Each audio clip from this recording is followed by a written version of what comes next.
ጨዋታ ቀዳሚ እናደርጋለን። ፉላም ከማንቸስተር ሲቲ ትናንት ያከናወኑት ጨዋታ የብዙዎችን ቀልብ የሳበ ጨዋታ ሆኖ ተመልክተነዋል። አድማጭ ተመልካቾቻችን እርግጠኛ ነኝ ያልተመለከታችሁ ካላችሁ ይሄ ጨዋታ 9 ጎል ስትመለከቱ እንደምትደነግጡ ምንም ጥርጥር የለውም።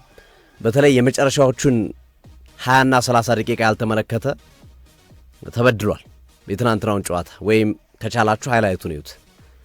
በጣም አስደናቂ የእግር ኳስ እንቅስቃሴ የተመለከትንበት ጨዋታ ሆኖ አይተነዋል። የፔፕ ጋርዲዮላ ሰራዊት ሁሉ ነገር የተቆጣጠረ ሁሉ ነገር ያለቀለት ይመስል ነበረ። ግን በድንገት የተፈጠሩት ነገሮች በትልቁ ዋጋ የሚያስከፍሉ ሊሆኑ ተቃርበው ለጥቂት ሲቲ ተርፏል። ጋርዲዮላ ይብን ቃል በቃል ያሉት ጸጉሬ ሲረግፍ ተሰማኝ ነው ያሉት። ጸጉሬ የላቸውም በእርግጥ እንግዲህ ጺማቸው ካልሆነ የገለጹበት መንገድ በቃ ስሜቱ ምን ያህል አስቸጋሪና አስጨናቂ እንደነበረ ለሲቲ ደጋፊዎች ለሲቲ ሰዎች በጣም ከባድ እንደነበረ ለመግለጽ የተጠቀሙበት ቃል ነው አሰልጣኝ ፔፕ ጋርዲዮላ። ጨዋታው በእርግጥ ተጠብቋል። የተጠበቀበት ምክንያት ደግሞ ለንደን ላይ ፉላም ጠንካራ ቡድን ነው። ጠንካራ ከሚባሉት ቡድኖች የሚጠቀስ ነው። ፉላም፣ ክሪስታል ፓላስ እና መሰል ክለቦች አሁን በእንግሊዝ እግር ኳስ የዋንጫ ጉዞን የቶፕ 4 ጉዞን እና መሰል ትልልቅ ቡድኖች ሊያደርጓቸው የሚችሉትን ፉክክሮች የመግታት የማበላሸት አቅም ያላቸው ቡድኖች ነው በተደጋጋሚ ጨዋታዎች ላይ ተመልክተናል። ፉላም የውድድር ዓመቱ ሲጀመር ደካማ የነበረ ቢሆንም ግን በሜዳ ያለው ውጤትና ባለፉት 4 ተከታታይ ጨዋታዎች እያሳየ ያለው ብቃት የትናንትናው ጨዋታ ላይ የሆነ ነገር ሀፕን ሊያደርግ እንደሚችል ብዙዎች እንዲገምቱ ምክንያቱ ነው። እነዚህ መሰረት አድርጎ አንደኛ ከ4 ጨዋታ 3ቱን አሸንፏል በተከታታይ 4 ካረጋቸው ጨዋታዎች። ሁለተኛ ይሄ ቡድን በሜዳው ከአርሰናል ውጪ በ6 ጨዋታ አልተሸነፈም። አርሰናል ብቻ ነው ያሸነፈው። ስለዚህ በቤስሊ ጠንካራ ቡድን ነው። ቶተንሃም ስፐር ስቴዲየም ላይ መጥቶ 2-1 አሸንፎ ነው የመጣው። በተቃራኒው ሲቲ ደግሞ የታሪክ የበላይነት ያለው ቡድን ነው። ለፉላም ብቻ ሳይሆን ለንደን ላይ በራሱ ትናንት እንደጠቀስ ነው የትናንትናው ስንጨምር 57 ጨዋታ አድርገው ጋርዲዮላ 1 ጨዋታ ነው የተሸነፉት። የለንደን ንጉስ ነው ለንደን እየመጣ ያለ የሚል አገላለጽም ትናንት ስንጠቀም ነበር። ምን ያህል ለንደን ክለቦች ራስ ምታት እንደሆነ ሲቲ ማሳያ ነው። እና ትናንትም ከዛ የቀጠለ ነገር ነው ጨዋታው ሲጀመር የተመለከት ነው። መጀመሪያው ፉላሞች አፈገፈጉ። በ4-4-2 አስተላለፍ ነበር የገቡት። አሰልጣኝ ማርኮ ሲልቫ 2 ነገሮችን አስበው የገቡ ይመስለኛል። አንደኛው ጥብቅ መከላከል፣ ሁለተኛ ካውንተር አታክ። በቃ እነዚህን ሐሳቦች ይዘው ነበረ መግባት የቻሉት። ከሲቲ ጋር ተጫውተን እንፎካከራለን የሚል የስነ ልቦና ሐሳብ የስነ ልቦና የአእምሮ ጥንካሬ ሜንታሊቲ አልነበራቸውም ማርኮ ሲልቫ። የሳቸው ሐሳብ የነበረው ካውንተር እንጫወታለን፣ ጎል እናስቆጥራለን፣ በደንብ እንከላከላለን የሚል ሐሳብ ነው ይዘው የገቡ። ለዛ ነው የመጀመሪያዎቹ 10-15 ደቂቃዎች ላይ ሲቲ የኳስ ቁጥጥሩ 83% ነበር። ፉላም 17% ነበር የኳስ ቁጥጥሩ። በደንብ ዶሚኔት አድርገው ነበር። አምነውበታል። ዶሚኔት እንደሚደረገው አምነው ነው የገቡት ማርኮ ሲልቫ። ብዙ ጊዜም እኮ በህይወታችን አንዳንድ ነገሮች ላይ አእምሯችን አናረግም ብለን ማረግ አንችልም ብለን ከተቀበልናቸው አናረጋቸው። እንችላለን ካልን እንኳን እንችላለን ስንል ግን ማንችለውን ነገር እንኳን ስንችል ይታያል። እና ፉላም ገና አእምሮ ሜንታሊቲው የተሰራበት ማርኮ ሲልቫ ቡድናቸውን ሜንታሊ አዘጋጅተው የመጡት ከሲቲ ጋር ተጫውተን መፎካከር አንችልም፣ ከዛ ይልቅ ካውንተር አታክና ጠንካራ መከላከል ማድረግ ያለብን የሚል ሂሳብ ነው ይዘው መጡት። ይህንን ሂሳብ ሲያሰሉ 2 ተጫዋቾችን ለዚህ ያጫወት መንገድ መሰረት እንደሆኑ ይገባቸዋል። ሳንደርበርግና ሳሳ ሉኪች 2 አማካኞች። እነዚህ ተጫዋቾች ፐርፌክሽናቸው ሃይ ሌቭል ቢሆን ያኛውም የጨዋታ መንገድ ሊያዋጣ ይችል ነበር። ፐርፌክት ቢሆኑ በጨዋታው ላይ ተጽዕኖ ፈጣሪ ቢሆኑ በጨዋታው ላይ ብዙ ኳሶችን ቢያቋርጡ በጨዋታው ላይ የሚሰጧቸው ኳሶች ለጓደኛቸው በትክክል ፓሳቸው ትክክል ቢሆን እና መሰል ነገሮችን ማድረግ ቢችሉ ይሄኛውም ማርኮ ሲልቫ አስቦት የመጡትም ነገር ነጥብ ሊያስወስዳቸው ይችል ይሆን ነበረ። ግን ስፔሻሊ ሳሳሉኪች በትናንትናው ጨዋታ ላይ በጣም ወርዶ ነበረ። ፓስ ማድረግ የሚገባውን ኳስ ፓስ ያደርግ አልነበረም። ኳስ ይነጠቃል። የሚለቃቸው ኳሶች ለዚህ ተጫዋቾች ነበር የሚገቡት። ዶኩ በተደጋጋሚ ፕረስ እያደረገ ኳስ ሲነጥቀው ተመልክተናል። እና የማርኮ ሲልቫ እቅድ አንዱ የተበላሸው የተጫዋቾቻቸው የማስፈጸም አቅም ስፔሻሊ ሳሳሉኪች መውረድ እዛ ቦታ ላይ የቡድኑ በዚህ ያጫወት መንገድ ባሰቡት ያጫወት መንገድ ወሳኝ የነበረው ተጫዋች ሳሳሉኪች መውረድ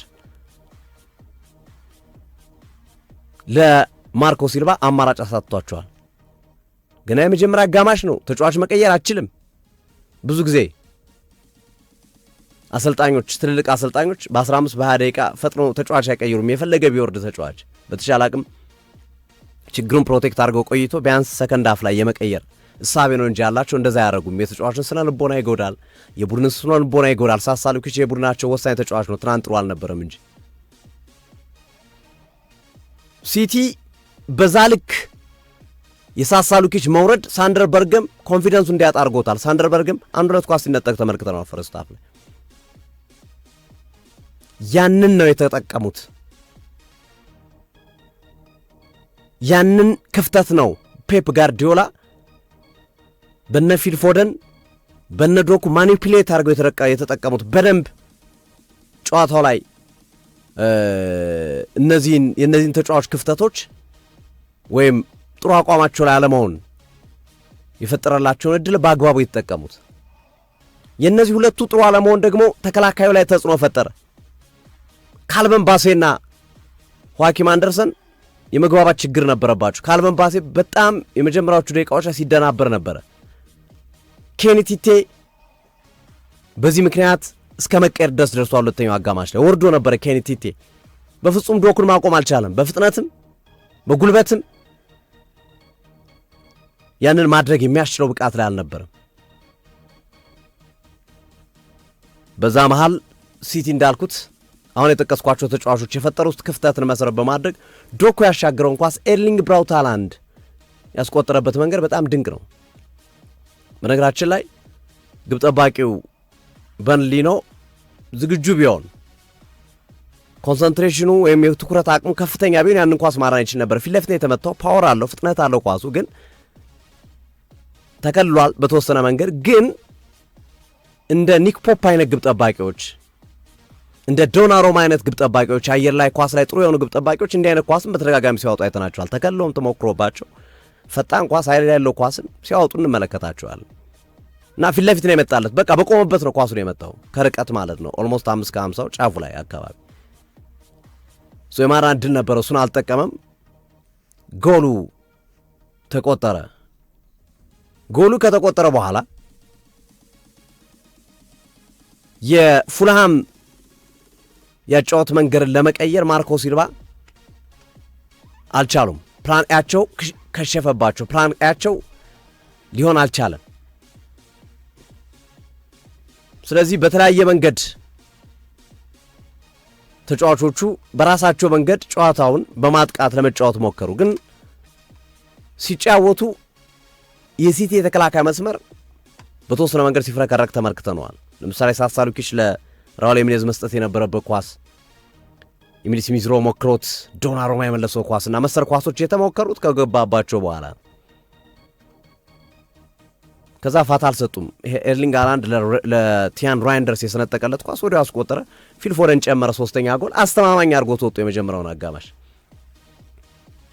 የብዙዎች ጥያቄ ከዛ በኋላ ሰከንድ አፍ ሲቲ ምን ያህል ጎል አስቆጥራል፣ ግማሽ ደርዘን ጎል ያገባ ይሆን የሚልና ጨዋታው የማለቅ ስሜት ነበረው በተባለበት ሰዓት ላይ የመጀመሪያው አጋማሽ ሊጠናቀቅ ፊሽካ ሊነፋ ሲል በጣም ቆንጆ ኳስ ከቀይ መስመር አቅጣጫ ተሻግሮ ኤሚሊ ስሚዝ ሮ በግንባር ውብ በሆነ መንገድ አስቆጥሮ 3-1 አድርጎት ወጣ። የጨዋታ 2 ጎል ልዩነት ነው ያለው።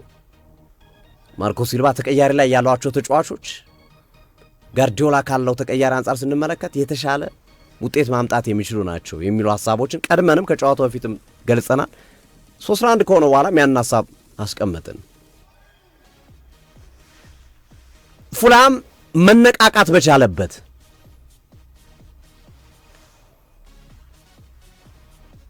ጥሩ መሆን በቻለበት ጨዋታ ላይ ሰከንድ ሃፍ ላይ ብዙ ነገሮች ይዞ መጣል በተባለበት እንቅስቃሴ ላይ ፎደን ጥሩ እንቅስቃሴ ማድረግ ይችልበታል፣ ጥሩ እንቅስቃሴ ማምጣት ይችልበታል፣ ወይም ሁለተኛው አጋማሽ ፖዚቲቭ ይሆናል ተብሎ ታስበበት ሳለ ሲቲዎች አራተኛ ጎል አስቆጠሩ፣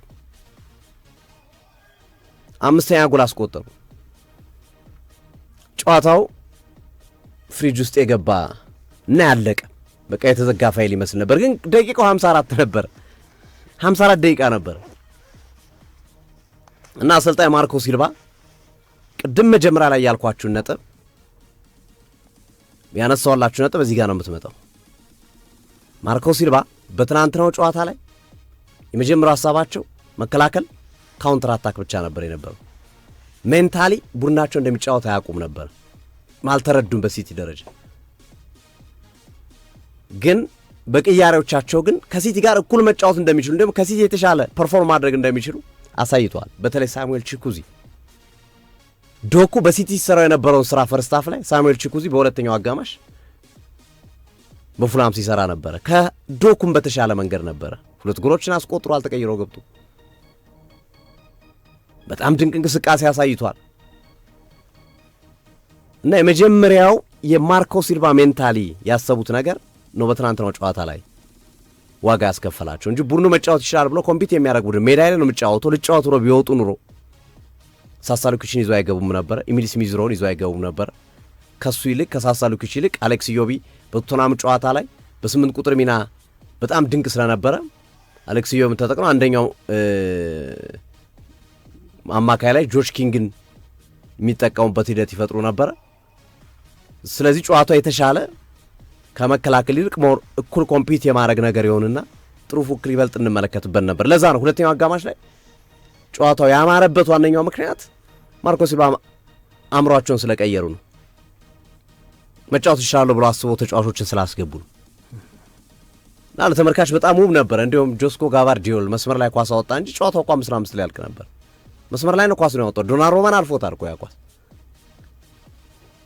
ጆስኮ ጋቫርዲዮል እዛ ቦታ ላይ ተገኝቶ ያወጣበት መንገድ ግን በጣም የሚያስገርም። ያን ስንል ግን ሲቲ ማንቸስተር ሲቲ በትናንትናው ጨዋታ ላይ ፈርስት ሃፍ ላይ ያሳየው ፐርፎርማንስ ያው ጨዋታ 90 ደቂቃ ነው ዝሮ ሁለቱንም ፈርስት ሃፍም ሰከንድ ሃፉም ሰከንድ ሃፉ የፉላም ነበር፣ ፈርስት ሃፉ የሲቲ ነበር። ኦብቪየስሊ በቃ ይሄ ነው ልዩነቱ የነበር። ሶ ሲቲ በዚህ ሂደት ውስጥ ያሳየው የትናንትናው አቋም የተጫወተው ከሊድስ ጋር ነው። ባለፈው 2-0 እየመራ 3-2 ነው ያጠናቀቀው። በርግጥ አሸንፏል እሱንም ጨዋታ። በተመሳሳይ መንገድ ፉላም ላይ በ3 ጎል ልዩነት በ4 ጎል ልዩነት እየመራ ሊጥል ጫፍ ላይ ደርሶ ነበር። እንዲህ አይነት እውነቶችን ሩቅ ሳኔድ የወራት ትውስታን ላስታውሳቸው። ሊቨርፑል እንዲህ አይነት ነገር ገጥሞት ነበረ ተከታታይ ሽንፈቶችን ከማስተናገዱ በፊት። ምልክቶች ናቸው ባይዘው እነዚህ። ሊቨርፑል ተከታታይ 5-6 ጨዋታ ከመሸነፉ በፊት በመጨረሻ ደቂቃ እያስቆጠረ ተቸግሮ እየመራ እያገቡበት ቡድኖች ፈተና ውስጥ እየገባ በሳት የተፈተነው እርቅ ነው እየተባለ ከዛ በኋላ ግን ሀዲዱን እንዲስት አድርገው ከጥቅም ውጭ ያደረጉት። ሲቲም ይህንን ነገር አሁን ያለውን ነገር ካላስተካከለ አሁን እየገባበት ካለው የዋንጫ ፉክክር ሀዲድ ሊወጣ ይችላል። ፕሮባብሊ ይወጣል እንደዚህ የሚቀጥል ከሆነ።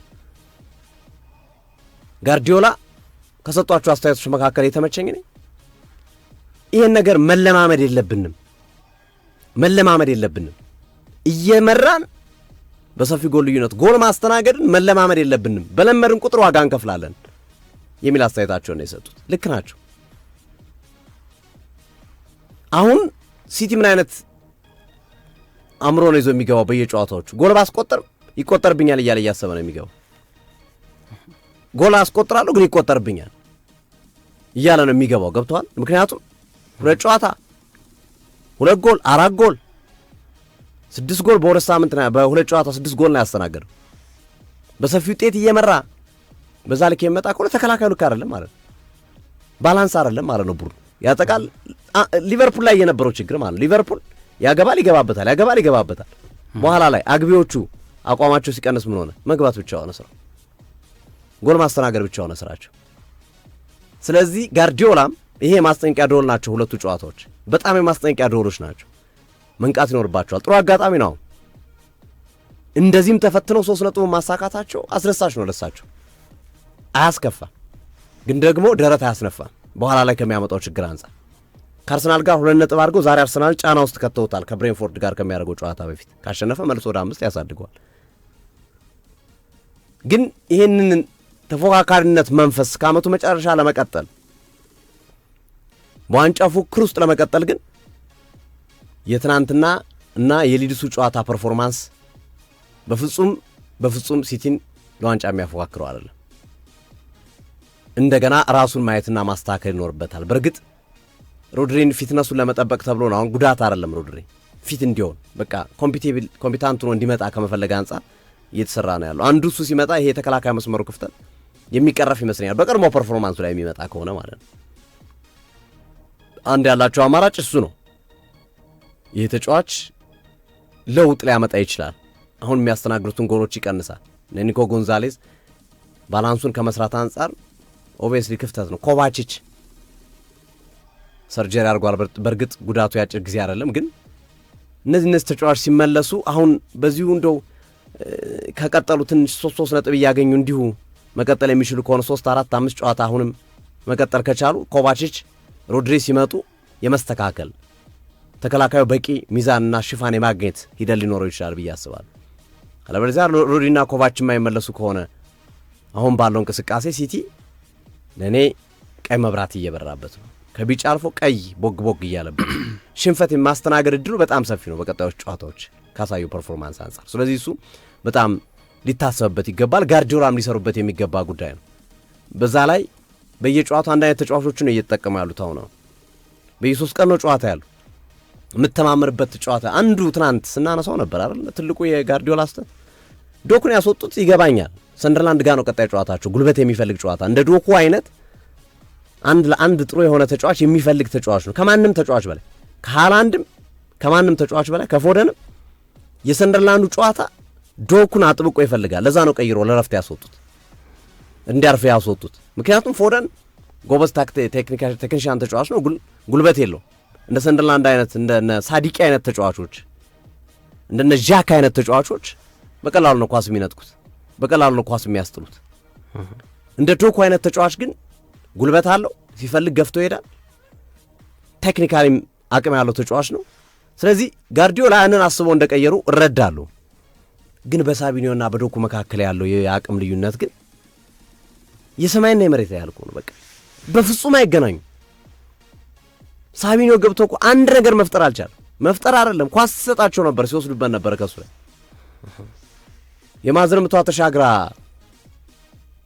ሳሙኤል ቺኩዝ የተመለሰውን ኳስ ያገባው እኮ ሳቢኒዮ የመጨረሻ ንክኪ ማውጣት ሲገባው እሱ ነክቶት ወጥቶ እኮ ነው የማዕዘን ምቱ የተጠቀሙት። እና እነዚህ ነገሮች በትልቁ ጥያቄ የሚያስነሱ ናቸው። ጋርዲዮላ ዶኩን መቀየር ነበረባቸው። እኔ ብዙም ትናንት መጠበቅ ነበረባቸው። ምክንያቱም አሁን ጨዋታው 5-5 አልቆ ቢሆን ይሄን ኖር ያናወራው በቃ ዶኩ ፊት እስከሆነ ድረስ ቢቀጥል ይሻላል። እሱም መቀየር አንዱ ቡድኑን ዋጋ ከሚያስከፍለው ነገር ውስጥ የሚጠቀሰው። ዶኩ ጉዳት ካስተናገረ ለሲቲ ከባድ ነው። ማራሙሽም ገና ነው፣ ፊት መሆን አልቻለም። ሳቪኒዮም ገና ነው። መስመር ላይ ለምን አንቶኒዮ ሲሜኒዮን እንደፈለገውን ይገባል። ሲሜኒዮን ገበያው ላይ በጣም እየተፎካከሩ ነው ጥር ላይ ለማምጣት ከበርማውዝ ግልጽ ነው። በቃ የመስመር ተጫዋቾቻቸው ጋርዲዮላ በሚፈልጉት ፐርፎርማንስ ልክ አይደሉ። በርናንዶ ሲልቫን እኮ ወደ መስመር እያወጡ እያጫወቱ እኮ ነው ቢቸግራቸው፣ ወደ መስመር እያወጡ እያጫወቱ ነው ያሉት። እና ጥር ላይ ያንን ማስተካከያ ካረጉ ምናልባት ቡድኑ በጥሬ ዝውውር መስኮት ጥሩ ፉክክር ለማድረግ በቀጣይም ሊጠቅመው ይችላል ብዬ አስባለሁ ሴሜኒዮ። እና እነዚህ ክፍተቶች ግን በሲቲ በኩል አሳሳቢ ናቸው ብዬ አስባለሁ። አሉቲ ተቀላቅሎናል። እንኳን ደህና መጣ አሉቲ። ሶፊዬ እንደምናለ። ያው የትናንትናው ጨዋታ አብረን የተመለከትነው በጣም ለፕሪሚየር ሊጉ ማስታወቂያ የሚሆን ጨዋታ ነው። 9 ጎል አላየንም በዚህ ውድድር ዓመት በአንድ ጨዋታ ላይ እውነት ነው እና በጣም ቆንጆ ጨዋታ ነበረ። ለሂሮ የተጠጋ ይሄ ለጀግንነት የተጠጋ ምርጥ ፍልሚያ ነበርና ብዙዎች እንዲያውም የዘንድሮ የፕሪሚየር ሊግ እስካሁን ከተካሄዱ ጨዋታዎች ምርጡ ጨዋታ እያሉት ይህንን ጨዋታ ፉላም ከማንቸስተር ሲቲ ጋር ያደረጉትን ጨዋታ ያስብላል።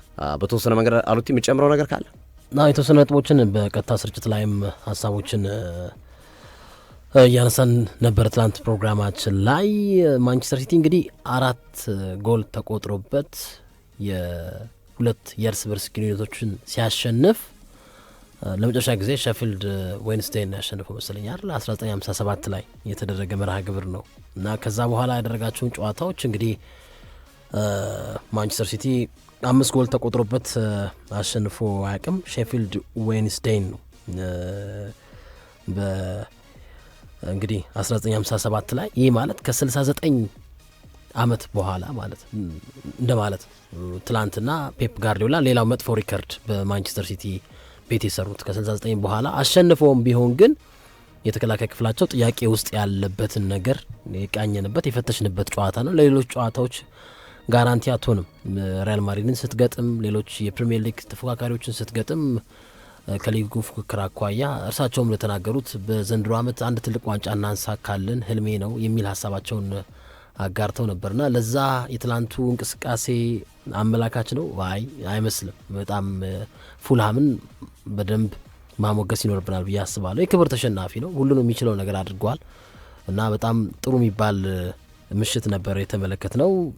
ቅያሪዎቹ እንዳልከው ያው የቀጣይ ጨዋታዎችን መሰረት ያደረገ ቅያሪን ያደረገው 5-2 እያሉ ነው ጀርሚ ዴኮን ቀይራ ያሱት። ያው ጥያቄ የለውም ብዬ አስባለሁ። ቅያሪያቸውን ያስማማኛል ከምን ፍላጎት አኳያ እንደሆነ። ግን ሲቲ ቀጣይ ላለበት መርሃ ግብር እንግዲህ ይሄ የትላንቱ ጨዋታ ትልቅ አሳይመንት ነው፣ ትልቅ ራሱን ማሻሻል አለበት ብለህ ታስባለህ። እና እሳቸው የሚሰጡት አስተያየት በጣም ቁጭ ብድግ የሚያስብል ጨዋታ ነበርና የቀረኝን ጸጉር ትላንትና አጥቻለሁ ነው ያሉት። በመላጣ ናቸውና ግን በዛ ውስጥ ትንሽ ጸጉር አላቸውና ያን ነገር የትኛውን ጸጉር በጣም ምን ያህል እንደ ነፍስ ውጪ ነፍስ ግቢ ጨዋታ እንደሆነ የምትመለከተው ልቤ ባፌል ትወጣ ነበር አይነት ብለዋል። እንደዛም መስራ ሀሳብ ነው ያስቀመጡት ብለዋል። እንደዛም ብለዋል። ያው ግልጽ ነው፣ ኦቤስ ነው እንዴ እንኳን የሳቸውና ገለልተኛም ደጋፊ ማንም ጨዋታውን የሚመለከተው እኮ እንደዚህ አይነት ስሜት ነበረው። ምን ይሆን ከዚህ በኋላ የሚለው አጓጊ ነበር። ከ5-2 5-4 ሆኖባቸው በዛ ላይ 78ኛው ደቂቃ እኮ በኋላ ላይ ፉላም ለመቀዝቀዙ በእርግጥ 2-3 አደገኛ ሙከራዎች ተደርገዋል። ግን ይሄ 3ኛና 4ኛ ጎሉን ሲያስቆጥሩ እንደነበራቸው አይነት ፍጥነት አልነበረም። ትንሽ ይመስለኛል 4 አስቆጥረናል 5ኛውን ማስቆጠር በዚህ ደቂቃ አይከብደንም ብሎ ኮንፊደንስ ያደረባቸው ይመስለኛል። አንደኛው ለውጥ ልክ አትመስለኝም። የሃሪ ዊልሰን የወጣባት ቅያሪ ሃሪ ዊልሰን መኖር ነበረበት። በጣም ጥሩ ነበር። ሃሪ ዊልሰን መቆየን ነበረበት። እሱን መንካት አልነበረባቸውም። ከአራተኛው ጎል በኋላ የተሻለ ነበር ብዬ አስባለሁ። ግን ራሳቸው ፔፕ ጋርዲዮላም በሽግግር ያለ ቲም እንደሆነ መናገር ይቻላል። የተለያዩ ተጫዋቾችን በአዳዲስ ውህዶች እያመጡ ነው የሚገኙት። የዘንድሮ ዓመት ጋርዲዮላ እና ያለፈውን ዓመት ጋርዲዮላ ስትመለከት በባህሪ አኳያ ከግብ ጠባቂ ጀምሮ አማካኝ ክፍል ላይ ያለውን መስመር ላይ ያለውን ነገር ስትመለከት አዳዲስ ነገሮችን ትመለከታለን። እነ ኒኮ ጎንዛሌስ፣ ቲጃኒ ሬንደርስ፣ ራሱ ቼርኪ እነዚህ በቤስት 11 ውስጥ እየተፈራረቁ ከቲሙ ጋር ለመላመድ ሙከራ ያደርጉ ያሉ ተጫዋቾች ናቸው ብዬ አስባለሁ። ስቲል ግን በፔፕ ጋርዲዮላ እና አሁን ዓለም እያጠቃ ያለበት መንገድ ላይ በተለይ የመስመር ተከላካዮቻቸው ያላቸው ጥራት ፔፕ ጋርዲዮላ ምንድን ነው ብለን እንድጠይቅ ያደርጋል። ካይል ዎከር ከሄደ በኋላ የቀኝ መስመሩ ቦታ የተተካ አይመስልም። በማጥቃትም በመከላከል ረገድም ብዙ ደስተኛ አይደሉም። አሁን ትልቅ ክለቦችን ስትመለከት ሪያል ሊቨርፑል 5 በቂ የቀኝ መስመር ተከላካዮችን ቀይሯል በዘንድሮ ዓመት ብለናል። ከትላንት ወዲያ በደንበረን ፕሮግራም ማንቸስተር ዩናይትድ ላይ እንዲያነሳን ነበርና ስቴብል የሆነ አሁን እንትን የላቸውም።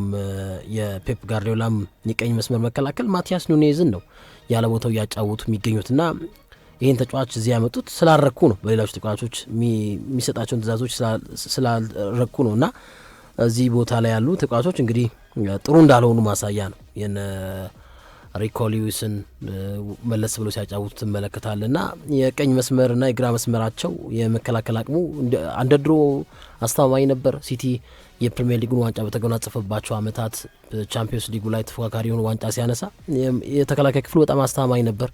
ማጥቃት ላይ በጣም የተዋሃደ የተሰማራ ነበር። ያንን ግን እየተመለከትን አይደለምና ተጫዋቾቹ ያለ ቦታቸው ሲጫወቱ ትመለከታል። እንዳልከው በርናርዶ ሲልቫን ወደ መስመር ማውጣት፣ ማቲያስ ኑኔዝን በትክክለኛ ቦታው ላይ ያጫውቱት አይደለም። ስለዚህ አሁንም ስቲል ቲሙ ግዢ ይፈልጋል ብዬ አስባለሁ። አንዳንድ ቦታዎች ላይ ትክክለኛ ግዢዎች ያስፈልጉታል ብዬ አስባለሁ። ብዙ ጊዜ ፔፕ ጋርዲዮላ መለስ ብለው አድማጭ ተመልካቾች፣ የስፖርት ቤተሰቦች ቢመለከቱ የእሳቸውን ትራንስፈሮች የዝውውር ጊዜያት ብትመለከቱ በጣም ጊዜ ከሚያጠፉባቸውና ሂሳብ ከሚያጠፉባቸው ዲፓርትመንቶች ውስጥ ተከላካይ ክፍል ነው። በተለይ መስመር ተከላካዮቹ ያልቀያየሩት ቦታ የለም።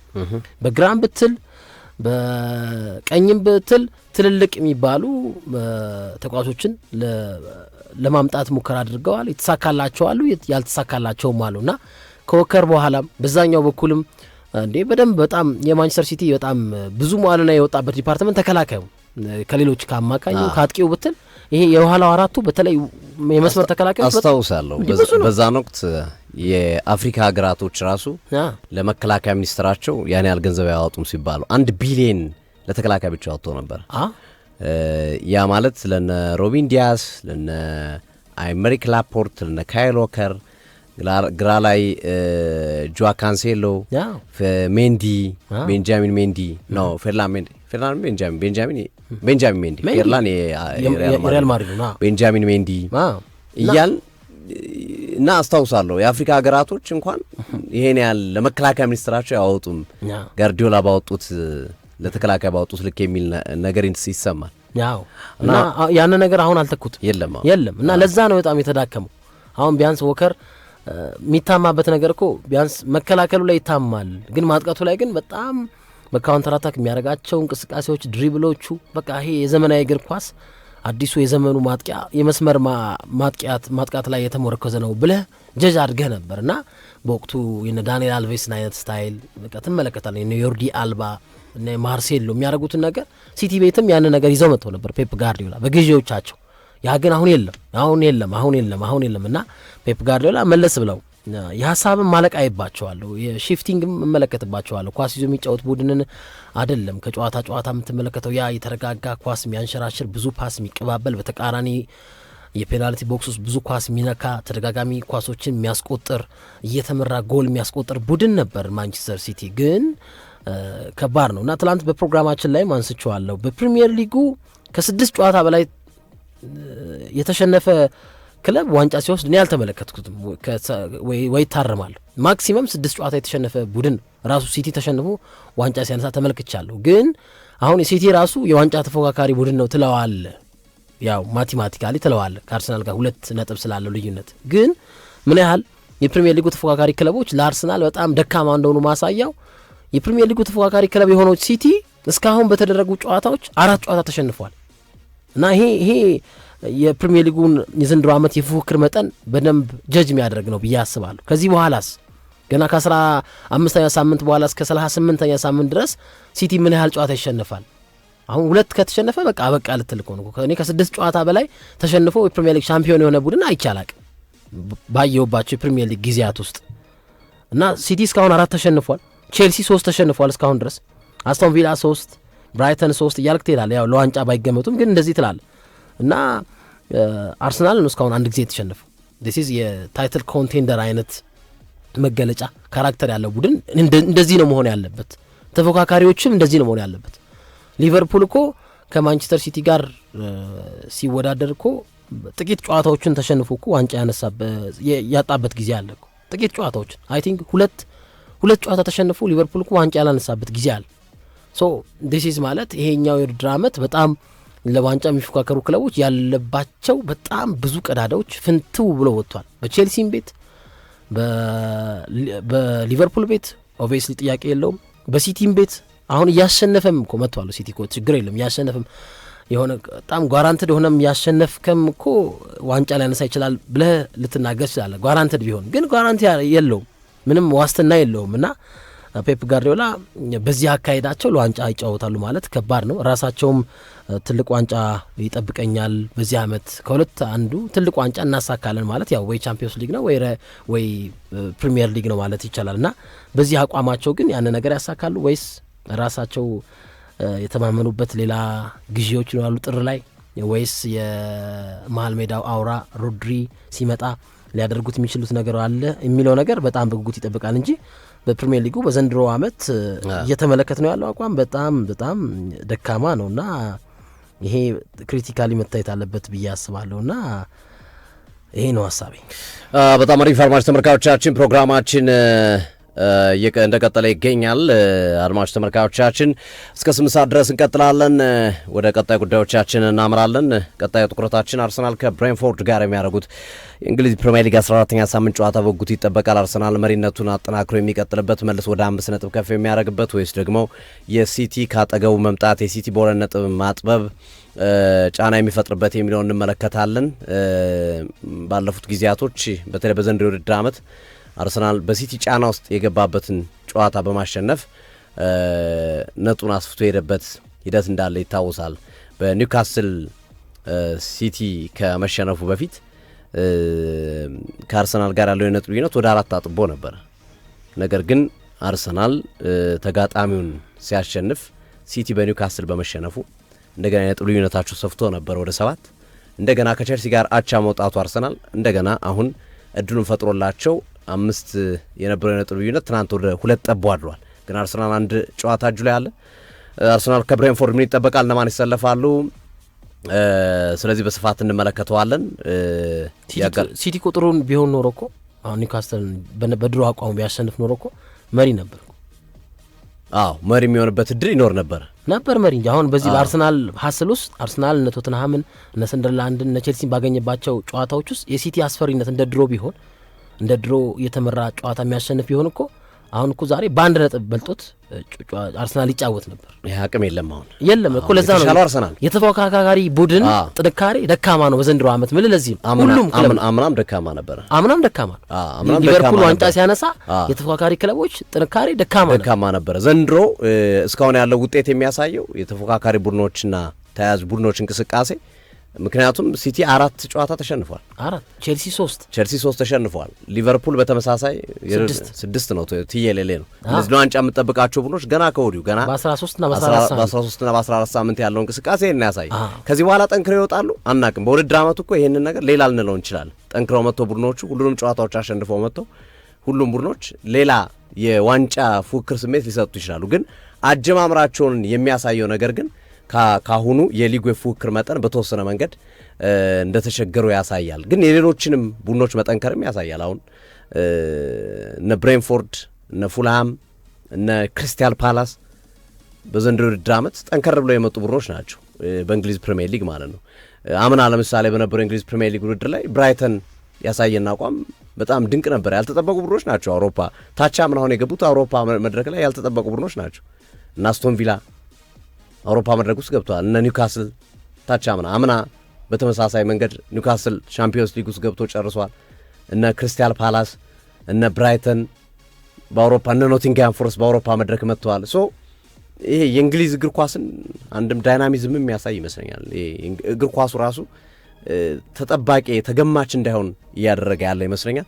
ለማንኛውም ቀጣይ ትኩረታችን አርሰናል ከብሬንፎርድ ነው። ከመልእክቶቹ በኋላ ተመልሰን እንመጣለን። እናት ባንክ የትምህርት ቤት ክፍያን በሚመለከት ወላጆችና ትምህርት ቤቶችን ያስማማ ያስታረቀ እናት መላ የተሰኘ አገልግሎት ይዞ መጥቷል። ከእናት ጋር ይስሩ፣ ከእናት ጋር ጉዞትን ያሳምሩ እንላለን። የእናት ባንክ መልእክትና ሌሎች አጋሮቻችን መልእክቶች ይደመጡ። ስንመለስ አርሰናል ከብሬንፎርድ የቆመ ኳስና መልሶ ማጥቃትን መሰረት የሚያደርጉት ብሬንፎርዶች ከአርሰናል ጋር ሁለቱም የቆመ ኳስ ስፔሻሊስት ተብለው የሚታመኑ ቡድኖች ናቸው። የሚያገኙበት የጎል አይነት ይለያይ እንጂ ምክንያቱም ብሬንፎርድ በመልስ ሮራ ነው፣ አርሰናል በማዘምት ነው የጎል ምንጫቸው። ሁለቱም ግን የቆመ ኳስ ላይ ስፔሻሊስቶች ናቸው ተብሎ ይታመናል። ከመልእክቶች በኋላ እንመለስ።